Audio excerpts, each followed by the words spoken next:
Students, ఈరోజు మనం ఇంటిగ్రేషన్లో first చాప్టర్లో సెకండ్ ఎక్సర్సైజ్లో ఫస్ట్ ఎగ్జాంపుల్ చేయబోతున్నామండి. చాలా సింపుల్గా చేసేయచ్చు.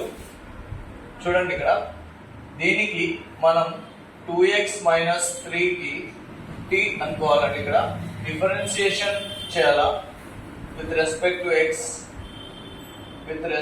To x. ఇక్కడ మనం చేస్తే అండి d by dx of x minus d by dx of 3 d by dx of t అవుతుందండి. ఇక్కడ దీనికి 1 అయిపోతుంది. 2 into 1 this is 0 dt by dx. ఇక్కడ మనము క్రాస్ మల్టిప్లికేషన్ చేస్తే dx is equal to dt by 2 అవుతుందండి.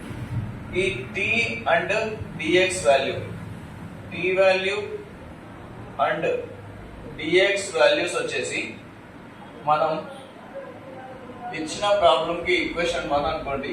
ఈక్వేషన్ 1లో సబ్స్టిట్యూట్ చేయాలా. అప్పుడు మనకి integration of t power 8 dt by 2 వస్తుంది. ఇక్కడ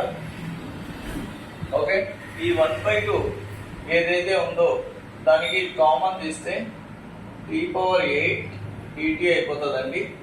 x పవర్ n ఫార్ములా వచ్చేసి integration of x power n is equal to x power n plus 1 by n plus 1 వస్తుందండి. ఇక్కడ కూడా 1/8 t పవర్ 9/9 అయిపోతుంది. ఇంటూ దెన్ హియర్ t అంటే మనకి 2x minus 3 whole power 9 by 18 అవుతుందండి. ఇది ఆన్సర్. చాలా సింపుల్ గా చేయొచ్చు. For more videos subscribe our channel Khan coaching centre Proddatur. Thank you.